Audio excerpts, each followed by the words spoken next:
अस्सलामुअलैकुम दोस्तों, मेरा नाम है मोहसिन और सीखो शेयर मार्केट में आपका स्वागत है।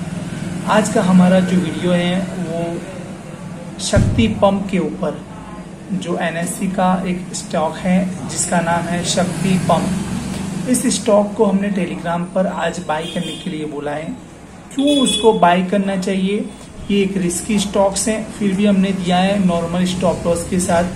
तो इसका मैं लाइव चार्ट के अंदर दिखाता हूं कि हमें इस स्टॉक्स को क्यों बाय करना चाहिए। ठीक है, तो वीडियो को ध्यान से देखना। तो दोस्तों, आप ध्यान से देख सकते हो डिस्प्ले के ऊपर ये शक्ति पंप का चार्ट है और मैंने एक एरिया इसका मार्क किया हुआ है। ये रेड लाइन वाला जो एरिया है ये एक रेक्टेंगल एरिया है। इसके बारे में भी मैं आपको बताऊंगा, लेकिन इस चार्ट को पहले पढ़ लेते हैं हम। इस चार्ट के अंदर आप ध्यान से देखोगे तो एक ट्रेन लाइन है। इस ट्रेन लाइन के सपोर्ट के ऊपर ही कंटिन्यू ये स्टॉक्स चल रहा है। अब इसके ऊपर मैंने कुछ ड्रॉ किया हुआ है, जैसे कि ये। ठीक है, अब इस चार्ट को पढ़ने से पहले मैं आप लोगों को इसके बारे में कुछ बता देता हूँ। दरअसल ये शक्ति पंप स्टॉक जो है वो एक हेवी वॉलेटिलिटी वाला स्टॉक्स हैं। हमारे टेलीग्राम के ऊपर हमने इसको, जब बहुत सारे बंदों का मैसेज मुझ पर आता था शक्ति पंप के बारे में बताओ, शक्ति पंप के बारे में बताओ, तो मैंने उन लोगों को उस वक्त बताया था कि शक्ति पंप जो स्टॉक्स हैं वो एक बहुत ही महंगा स्टॉक्स है। इस स्टॉक्स को हमें ख़रीदना नहीं चाहिए।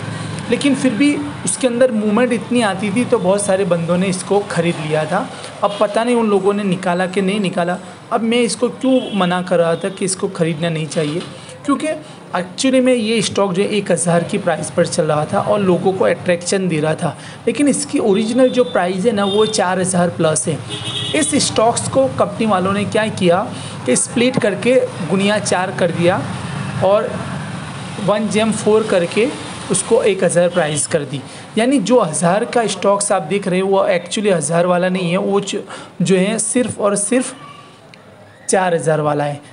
ठीक है, अब इस स्टॉक्स को स्प्लिट करने के बाद जो है इस स्टॉक के अंदर थोड़ा प्रेशर आता है सेलिंग, और सेलिंग प्रेशर की वजह से कुछ चार्ट के अंदर ऐसी निशानियां छोड़ जाता है कि ये स्टॉक्स इसके ऊपर जाएगा ही नहीं। अब जब यहाँ पर ये स्टॉक चल रहा था तो एक बंदे के पास स्टॉक्स था, उसके 950 के करीब। तो उस बंदे ने मुझे बताया कि मैं इस स्टॉक्स के अंदर फंसा हुआ तो क्या करूं।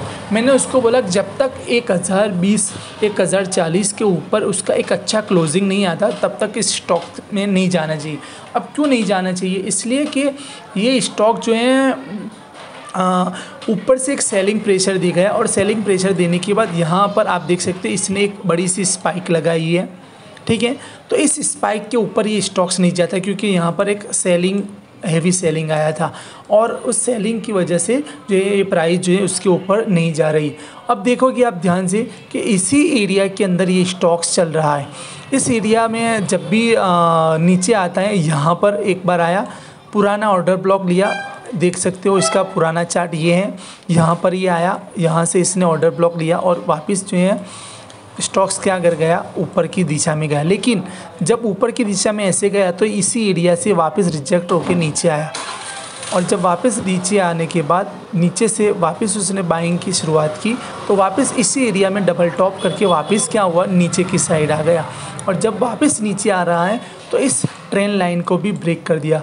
तो जब इसने डाउन साइड वापस ट्रेंड बनाया तो वापस जो है इसको ख़रीदने के लिए बताया गया। लेकिन मैंने अक्सर ये कहा कि इसकी जब तक 760 से 780 की प्राइस नहीं आती तो इस स्टॉक्स के अंदर हमें एंट्री नहीं लेनी चाहिए। क्यों? इसलिए कि ये स्टॉक जो है स्प्लिट कर दिया गया और धीरे धीरे इस स्टॉक को जो है लोगों, रिटेलर को दे दिया जाता है, और रिटेलर जो है जैसे इसको ख़रीदते हैं ये स्टॉक क्या हो जाते हैं, नीचे आता ही रहता है। ठीक है, ऐसे ही अब हम देखेंगे चार्ट को, तो आपके सामने जो है चार्ट है, ट्रेन लाइन को ब्रेक कर दिया, और ट्रेन लाइन को ब्रेक करने के बाद अपने डिमांड जोन वाले, यानी कि एक नए ऑर्डर ब्लॉक वाले एरिया में आ चुका है। जो ये ग्रीन एरिया हमने मार्क किया है वहाँ पर आ चुका है।